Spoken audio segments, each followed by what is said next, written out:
Prasad sir గారు అనంతపురది Mallareddy sir చేతుల మీదుగా పుట్టపర్తి వెంచర్స్ ని ప్రారంభించవలసిందిగా కోరుతున్నాను.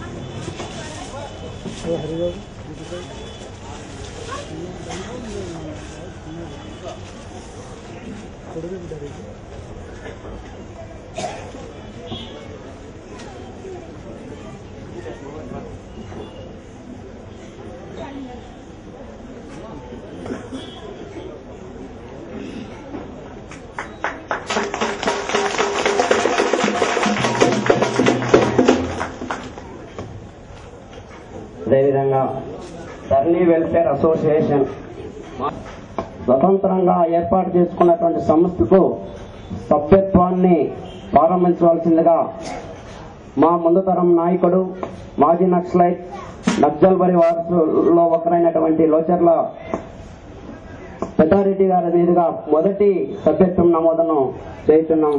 లోచర్ల పెద్ద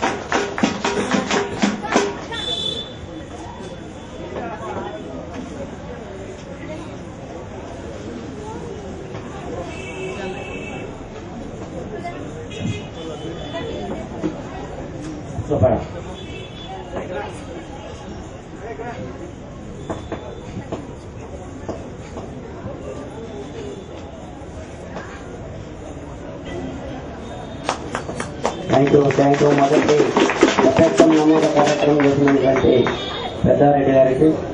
అదేవిధంగా కోసం మాజీ నక్సలైట్ల కష్ట నష్టాలను వెన్నంటి తట్టి నిలిపినటువంటి ఆ నక్సలైట్లను మనం ఏమేమి కార్యక్రమాలు చేస్తున్నామో ఆ కార్యక్రమాలన్నిటికీ ప్రపంచానికి తెలియజేయడానికి మనకి ఎవరు దాతలు ఎవరు ఏం చేస్తున్నారు అది ప్రపంచానికి పెట్టడానికి దాంతో ఆ వెబ్సైట్ ని ఇప్పటికీ లొంగిపోయిన నక్సలైట్ అయినటువంటి ఇమాం గారితో మేము చేపిస్తున్నాం. వెబ్సైట్ లో మొత్తం ఈ 5-6 సంవత్సరాలు పడ్డ మన కష్టాలు రాజకీయాలకు అతీతంగానే ఉన్నాం. కాకపోతే ఏ రాజకీయ నాయకులన్నా మనకు కొద్దిగా అన్నం పెట్టిపోతాడా అనేటువంటి దాంతో అట్లు మన పొల్లే ఉన్నాయి తప్ప మనకి ఎవరు ఏం చేసింది లేదు. ఏర్పాటు చేసుకున్నాం. డెవలప్మెంట్ అంటేనే మాజీ నక్సలైట్ల పునరావాసం డెవలప్మెంట్ కాబట్టి వీటి గురించి మనం వివరంగా మాట్లాడుకున్నాం. మనం అనుకున్న దానికన్నా ఎక్కువ జనాలు రావడం వల్ల కుర్చీలందరికీ వేయలేకపోయాం, క్షమించండి. కాబట్టి ఇది మన సమస్య కాబట్టి అందరూ ఓర్పుతో మీరు నిలబడి ఈ సభ ముగించే వరకు ఉండాలి. నేను మాట్లాడే ముందు మనం ఇంతకు ముందు అనుకున్నట్లు మన మాజీ నక్సలైట్లు ఇది నాది అది నీది ఉన్నామని వచ్చి మన తెలంగాణ సోదరులు మాజీ నక్సలైట్లు మేమంతా ఒకటి అనేటువంటి సంఘీభావం తెలిపినందుకు వాళ్ళకి థ్యాంక్స్ చెప్పుతూ ఈ ధరణి వెల్ఫేర్ అసోసియేషన్ కోరుతున్నాం. అదేవిధంగా నల్గొండ జిల్లా నుంచి వచ్చినటువంటి శంకర్, శ్యామల, మిగతా మిత్ర బృందం వచ్చేసి ఆ గీతాన్ని ఆలపించాలని కోరుతున్నాం.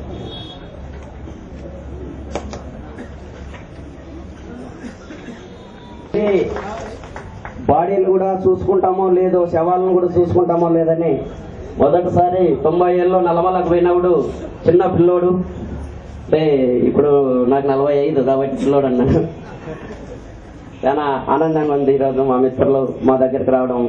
వాళ్ళు రాత్రంతా కష్టపడి ఒక పాటను మన కోసం, మనందరి కష్టాల కోసం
మల్లెచ్చి కలవామంటారు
ఒక రూపంలోకి తీసుకొస్తున్నారు కాబట్టి ఆ పాట ఇంకా కొద్దిగా సాధన చేయాల్సిన అవసరం ఉంది. చిన్నటువంటి లోపాలను క్షమించండి. సోదరులారా, ఈరోజు ఇంతమంది ఇక్కడ హాజరవడానికి మాకు సహకరించడానికి ఎంతో మంది ఇక్కడ మా శ్రేయస్సు కోరేటువంటి వాళ్ళు అందరూ ఉన్నారు. పేరు పేరున వాళ్ళకు మరొకసారి ధన్యవాదాలు. ఎందుకంటే ఇది ఈ రోజు ఏర్పడినటువంటి ధరణి వెల్ఫేర్ అసోసియేషన్ కాదు. ఒక 5-6 సంవత్సరాలు గవర్నమెంట్ తను అనుకున్నట్లు మాకు పునరావాసం కల్పిస్తుందని ఎన్నో కలలు కన్నాం. మేము నడిచిన దారి మంచిదా చెడుదా దాని గురించి ఇప్పుడు మేము మాట్లాడదలుచుకోలేదు. వాటి జోలికి అస్సలు పోము. కాకపోతే మామూలు జనాలతో పాటు మమ్మల్ని చూడండి అనేటువంటి ఒకే ఒక ఆవేదనతో మేము ఇది ఏర్పాటు చేసుకున్నాం. నక్సలైట్ అంటేనే డబ్బు చాలా ఉంటుంది అంట. డంపులు ఉన్నాయా? మన ఒక పోలీస్ ఆఫీసర్ మేము పిలిచి మంచి పని చేసినారయ్యా మీరు, మాదేం చెప్తావు, మేము గవర్నమెంట్ చెప్పినట్టు చేస్తాం ఇచ్చారు. ఈ మధ్య కాలంలో ఎన్కౌంటర్లు జరిగినప్పుడు చూస్తే వాళ్ళ దగ్గర సూది దారం తప్ప ఏం దొరకలేదు, బట్టలు కూడా లేవు వాళ్ళకు అంటున్నారు. అటువంటి ఈయన పరిస్థితుల్లో మేము బయటకు వస్తే మా వ్యక్తిగత కారణాల ద్వారా ఆరోగ్యాల రీత్యానో లేక కుటుంబంతో ఉన్నటువంటి మమకారం సాగుకనో రకరకాలమైనటువంటి బాధలతో వస్తే మాటల హింసలతో మమ్మల్ని హింసించినటువంటి వారు చాలా మంది ఉన్నారు. ఎందుకంటే నక్సలైట్ బయటకు వచ్చిన తర్వాత బాగా కష్టపడి బతికితే వీడు డబ్బులు దండకొచ్చినారా ఏడ ఎత్తుకొచ్చినారా అంటారు. లేదు ఊరికే ఆ మాట ఈ మాటలా వాడి దుప్పుడు పంచాయతీలు చేసుకుంటూ పోతే వీడు తుపాకు మోసేదే బొరవ అనుకున్నాడు, అది పక్కన పెట్టి ఇప్పుడేం పని చేస్తారా అంటారు. అవన్నీ మేము ఆచారంలో నిలబెట్టాం. ఎందుకంటే అనంతపురం జిల్లాలో ఇంతమందిని పోలీస్ అధికారుల దగ్గర ధైర్యంగా నిలబెట్టి కూర్చోబెడుతున్నామంటే మేము ఏ చిన్న పొరపాటు కూడా చేయలేదు, మేము కష్టపడి పని చేస్తున్నాం అనేటువంటిది నిరూపిస్తున్నాం. ఈ 5-6 సంవత్సరాలు మాకు మొదటిసారిగా ఈ ఆలోచన ఎందుకు వచ్చిందంటే, అనంతపురం జిల్లా అంటేనే కరువు కాటకాలతో విలవిలగా తాండవాడేది. అటువంటి దాన్ని ఎవరో వచ్చి ఆదుకుంటే ఖచ్చితంగా వాళ్ళకు ఆదరణిస్తారు. ఎందుకంటే అనంతపురం జిల్లాలో ఉన్నటువంటి సహజ సంపద ప్రభుత్వ వనరులు ఒకరిద్దరు మధ్య నలిగిపోతూ వాళ్ళు దండుకుంటుంటారు. అవి సిమెంట్ ఫ్యాక్టరీలు కావచ్చు, ఈత చెట్లు కావచ్చు, భూములు కావచ్చు, ఏమన్నా కావచ్చు. ప్రభుత్వ కాంట్రాక్టర్లు మధ్య వచ్చే గొడవల వల్ల ఫ్యాక్షన్లో వాళ్ళు ఆధిపత్యం కోసం మనలాంటి వాళ్ళ కోసం, మనలాంటి వారికి అన్నము మందు తాపేసి అనుచరులుగా చేసుకొని మన ఫ్యామిలీలు నాశనం అయిపోయాయి. అదే విధంగా నాశనమైనా కూడా తప్పదు కాబట్టి ఆనందించడానికి అక్కడ పోయి ఇబ్బందులు పడాల్సి వచ్చింది. వలసలో పోయి బాంబేలో నాడో తెచ్చే కన్నా వీళ్ళ చేతుల్లోనే చేస్తామనేటువంటి ఒకే ఒక కారణంతో ఫ్యాక్షన్ వైపు పైన నష్టపోయింది మనము, లాభపడింది వాళ్ళు. అదే తరుణంలో ఈ అనంతపురం జిల్లాకు సొంతాస్తి లేని మనకు దున్నేవానికే భూమి కావాలి, మేము ప్రజలకు కష్టించే వారికి ఫలితాన్ని దక్కిస్తామనేటువంటి నక్సలైట్ నినాదంతో పోవడం తప్ప అది మంచి జరిగిందా మేలు జరిగిందా అనేటువంటి దాని గురించి కాకుండా దానితో ఎంతో మంది ఉత్సాహవంతులై పూర్తి కాలం విప్లవకారులుగా వెళ్లిపోయినారు, రాష్ట్ర నాయకులైనారు, అనేకమైనటువంటి పెద్ద స్థానంలో పోయి ప్రజల కోసమే సర్వము అంకితమైనటువంటి కుటుంబాలు ఉన్నాయి. అదే తరుణంలో ఆ నాయకుడు ప్రజలకు నాయకత్వం వహించినప్పుడు ఆ కుటుంబం పరిస్థితి ఏంటి, ఆ కుటుంబం బాధలు మీకు ఇక్కడున్నారు. తల్లిని బాగొట్టుకున్న కొడుకులు ఉన్నారు, కొడుకులను బాగొట్టుకున్న తండ్రులు ఉన్నారు, పిల్లలను బాగొట్టుకున్నటువంటి భార్యలను బాగొట్టుకున్న భర్తలు బాగొట్టుకున్నటువంటి వాళ్ళు ఎంతో మంది ఉన్నారు. వాళ్ళు సహాయం చేయకోకుండా పర్వాలేదు, అనవసరంగా మీరు చెప్తేనే డబ్బులు వస్తాయి అనేటువంటి దానితో చాలా మంది హింసించారు. మరి నక్సలైట్ ఉద్యమంలో మేము పోయినప్పుడు, నక్సలైట్ యుద్ధంలో పోరాటాలు చేసినప్పుడు, అదేవిధంగా పార్టీ అప్పుడు పనిచేసినప్పుడు వాళ్ళు ఇచ్చిన బంధులు ఎన్కౌంటర్గా జరిగినప్పుడు సంఘటనలో పోలీసులు మామూలుగా కేసులు బుక్ అవుతాయి, అది వాళ్ళ ఆనవాయితీ. నేను నాతో పాటు ఒక 7 మంది పనిచేసి ఒక దళం ఉంటాము. ఆ దళము ఒక 2 సంవత్సరాలు నేను ఒక రామగిరి ఏరియాలో పనిచేశాను. అప్పుడు నేను చేసినటువంటి విధ్వంసాలు కావచ్చు, హత్యలు కావచ్చు, ఏమన్నా నేను దాని పేర్లు, ఆ కేసులు నమోదు నాతో పాటు నాకు అన్నం పెట్టినారని, గ్రామాల్లో సంఘాలకు సహకరించారని ఈ విధంగా ఓ కేసులో 60-70 మంది అయ్యారు. నా తర్వాత ఇంకొకరు తర్వాత ఇంకొకరు 2 ఏళ్లకు ఒకసారి నాయకత్వం వచ్చినప్పుడల్లా జరిగినప్పుడల్లా జరిగే సంఘటనలకు ఆ గ్రామాలు వదిలిపోలేనటువంటి ప్రజలపైన ఎన్ని కేసులుంటాయో మీరు ఊహించుకోండి. ఆ విధంగా ఒక్కొక్కరి పైన 1 నుండి 65 కేసుల వరకు ఉన్నాయి. ఈ 65 కేసులు వాళ్ళు ఈ కార్యక్రమంలో పాల్గొన్నారా, వాళ్ళు ఈ సంఘటనలో ఉన్నారనేటువంటి సంబంధం లేదు. అంటే నేను పోలీసులను తప్పుడు పట్టడం లేదు, ఏదో విధంగా వాళ్ళకు ప్రెజర్స్ నుంచి కొంతమంది ఉన్నారు. ఎందుకు చెప్తున్నానంటే నక్సలైట్లు చూడని వాళ్ళు కూడా కేసుల్లో ఉన్నారు, తుపాకులు చూడని వారు కూడా కేసుల్లో ఉన్నారు. ఇది నేను సరెండర్ అయిన తర్వాత నేను ఎన్కౌంటర్ కేసులో, నాకు ఆల్రెడీ కనంపల్లి ఎన్కౌంటర్లో చేసిన కేసుల్లో, పెనగొండలో పేరూరు ఎక్స్చేంజ్ కేసులో ఒక 68 మంది అక్కడికి వచ్చారు. రాజారాం అంటే నువ్వేనా అంటే మీరేమయ్యా బాగా దండుకుంటారు, రివార్డులు అవార్డులు వస్తాయి, మాకు చూడు కేసులు. నాకే ఉన్నాయి కదా కేసులు, అన్ని కేసులు ఉన్నాయి, నీ కాసులు కూడా ఇచ్చినారు. మాకు కేసులు తప్ప కాసులు లేవు. మీరే కదా రాజకీయాలు చెప్పింది, మీరే కదా మీరు రాజకీయాలు చెప్పి మా రాజ్యం వస్తుంది, నూతన రాజ్యం వస్తుంది, అది వస్తుంది, ఇది వస్తుంది అని చెప్పింది. ఈరోజు మీరేమి చక్కగా మీ భార్య పిల్లలు అంతా కలిసి ఉన్నారు, మేము కోర్టుల చుట్టూ తిరగల. గవర్నమెంట్ ఈరోజు ఉపాధి హామీ పథకం పెట్టినప్పటికీ మేము ఆ పనికి పోలేనటువంటి పరిస్థితి. ఎందుకంటే ఒకరోజు ధర్మారం కోర్టులో ఉంటుంది వాయిదా, ఒకరోజు పెనగొండ, హిందూపురం, ఉరువుకొండ, అనంతపురం, ఇన్ని కోర్టులో లాయర్లకు పిటిషన్లు వేయాల. ఒక కోర్టుకు పిటిషన్ వేయలేదు అనుకుంటే వారెంట్ జారీ చేస్తారు. వారెంట్ జారీ చేస్తే 3 నెలల వరకు బయలు రాదు పెండింగ్ వారెంట్ పైన. ఇదంతా మనకు తెలిసినటువంటి విషయాలు. 3 నెలలు సబ్ జైల్లో ఉండాల. సబ్ జైల్లో ఉండి వచ్చిన తర్వాత మళ్ళా వాయిదాలకు పోవాల. ఏ కారణం చేతైనా నువ్వు కోర్టుకు అటెండ్ కాకపోతే మళ్ళా పెండింగ్ కేసులు, మళ్ళా కోర్టులు. ఇది తట్టుకోలేక ఒక కలగల నుంచి ఒక ఉదాహరణ చెప్తాను. జైలు నుంచి 6 నెలల తర్వాత బయటకు వచ్చేసి ఇంటికి పోలే ఆయన. ఇంటికి పోతే మళ్ళా పోలీసులు అరెస్ట్ చేస్తారేమోనని మహారాష్ట్ర వెళ్ళిపోయినాడు.